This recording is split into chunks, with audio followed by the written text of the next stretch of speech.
Biz dəlillə, sübutla dinin haqq olduğunu çatdırmağa çalışırıq. Bizim təbliğ metodumuz budur. Amma biz praktikliyini sübut eləyə bilmirik. Biz nəzəriyyə səviyyəsində qalırıq. Bir daha deyirəm, gənclərin qulağı kardır quru nəzəriyyə eşitməyə. Dünya od tutub yanır, musiqi sədası, eş, işrət, hay, küy. Sən də buradan dəlil gətirsən, mən haqqam. Deyir, Allah köməyin olsun. Sən haqq ol, mən getdim işimin dalıyca. Düz deyirsən, sən haqsan. Amma sənin haqq olmağın mənim bugünkü günümə nə faydası var? O göstərir də mənə, pis yaxşı budur.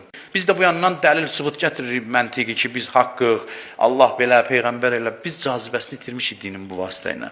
Biz bunu insanlara təlqin eləməliyik ki, ey insan, sən ehtiyaclısan. Sən ehtiyaclısan və sənin bütün ehtiyaclarının cavabı dindədir. İnsanlar bunu başa düşsə, təbliğə ehtiyac yoxdur. Azan veriləndə insan başa düşsün ki, mənim ehtiyacım var namaza. Onda qasa-qasa gedəcək. Yeməyə necə ehtiyacı var? Yeməyin faydalarından danışaq gəlin cəmaata. Yemək, ay cəmaat, yemək haqqdır. Yeməyə ehtiyacını başa düşüb, dadını çıxardır. Kilometrlə yol gedirlər ki, orada nə dəvə qutabı verirlər, burada nə bilim nə qutabı. Niyə? Ehtiyacını hiss eləyib, ləzzətini dadır. Kim indiyəcən dəlil sübutla yemək yeyib?